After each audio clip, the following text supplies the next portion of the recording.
He's from Albert Einstein Academy over there on Kelly Johnson Parkway. And it's Todd Farris. Hi, Todd. How you doing, Brenda? Good afternoon. Thank you. Todd is, I'm sorry, Todd. I'm a science teacher. I'm a history English girl. Hey, I appreciate the humanities too. Although I have to say, I liked biology, but when I got to chemistry, they totally lost me. Well, see, you should come to Albert Einstein Academy. We work on it there. You know, we have a lot of fun things going on, very hands-on there. Yeah. Yeah. Okay, so tell us about your school. I mean, this is a charter school. Right. Yeah, okay. So it's charter school opened up because parents wanted an alternative to what they found out here. And whenever you have a charter school, you've got to have something unique. That's part of the law, right? So, well, we had a lot of ideas, but we have a college preparatory oriented curriculum. So everybody who comes in, we treat them, those students, as though they're going to college.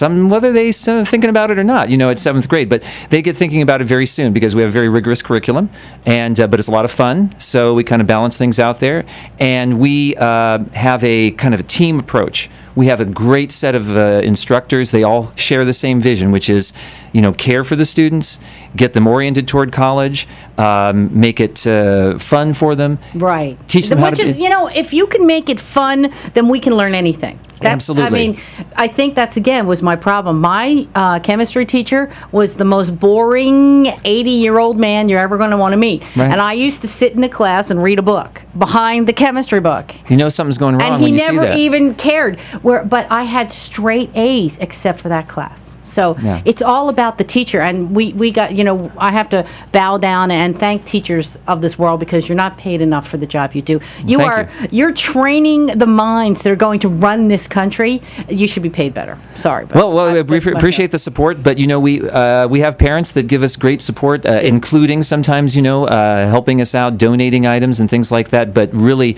that's the third leg. You know, you've got the teachers, you've got the students, and you've got the parents. And when everybody is motivated, you know, for the student, it's fun doing something new. For the parents, it's like teachers really care. For the teachers, it's like, hey, we've got parents to support, you know, so that stool is 3 legs that are very well balanced. Okay, now this is, you haven't had a graduating class yet. No, we're having our first one this year. Ooh. Right, so when I came in... And how many students? Now in that class, I believe we have about 90.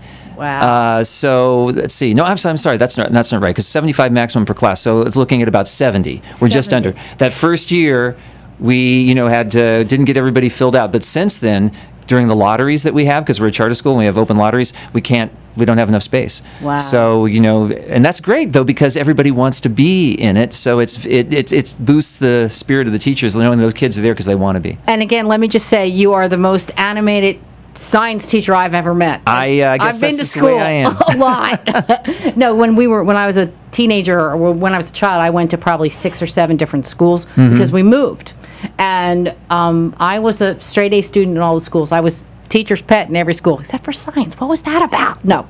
Biology, I love my biology teacher. Yeah, I teach biology and physics and also physics. psychology. Well, once I messed up in chemistry, I was done.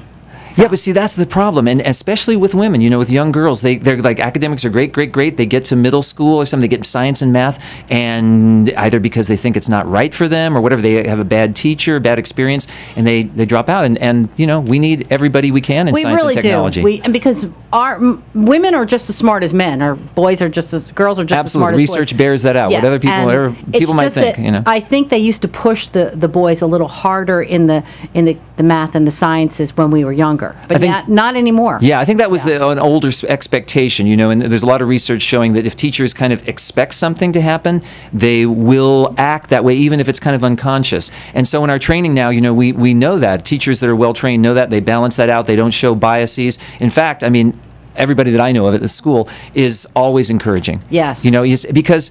Look, if somebody's not having a good day, students not having a good day, so there's a problem, you know, you don't want to feed into that. You want to try to balance that. Exactly. You want to try to bring them up, you know? Yeah. And kids are up and down all the time. Just because of one bad class, the whole day shouldn't be ruined. It should go to the next class and bring them right. And if every teacher is on that, you know, thinking about that, that means that you don't have any gaps. Now, you also have a well-rounded curriculum, too. Yes, we do. This is part of a charter school is, like I said, have to have a unique aspect. So not just college prep. We also have an internationalist perspective. That is to say, we are training kids for the reality that they're going to not only have multiple jobs or even careers, but they're going to have a lot of that is going to be either indirectly or directly overseas. I mean, look at, import-export right now. Look at all the businesses connections, a lot of the growth. Not as much, unfortunately, growth here in the United States economically. The businesses and corporations that are growing here in the U.S. are doing it overseas.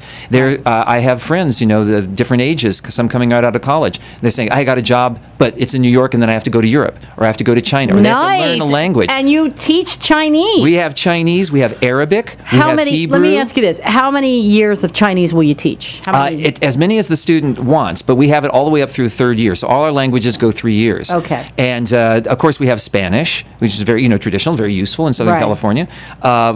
Do a lot of trade with Mexico, that sort of thing. Sure. But also Arabic, Hebrew, talk about, balancing out the international scene. You got it all. Yeah, and this is something that, in addition, it's not just the language, it's the culture. And we have trips. We have, we've been to Europe, we've been to Israel. Coming up, we're going to Italy next summer. We have science trips to Costa Rica and to the rainforests of Ecuador and other, we are really... And they took us to Washington, D.C. And wait, I went to Gettysburg once. I'm from the East Coast. Yeah, and then we have history trips whenever we can work it in, because, you might say, oh, it's 1 week in the summer, but kids, when they, like you said, if going into a class, it's having fun is good. Going someplace that kind of blows the kid's mind is even better. They remember it for their lifetime. Oh, absolutely. And that's going to make you love whatever it is for the rest of your life. I totally agree.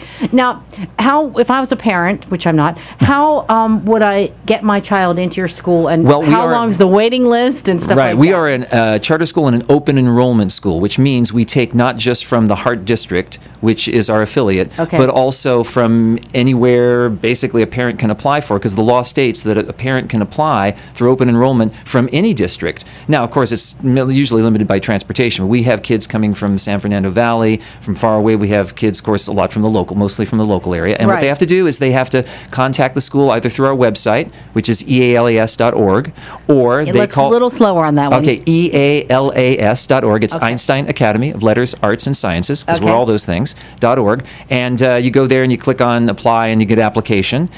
Or you can walk in, you call or walk in to the office, meet our office staff, very friendly, very helpful, and they will give you the application packet. So total, how many students do you have? Right now, let's see, we're limited to 75 per class, and we have 7th, 8th, 9th, 10th, 11th, and 12th. So that would make us at about 450. Nice. It's really nice meeting you. You changed my mind about science, Todd. I might have to come in and check one of your classes out. Education is the lighting of a fire. If you can't light a fire under a kid, sometimes you have to light a fire under them, get them going. But I know, and you can't use matches. Trust me on that. No, that's unsafe.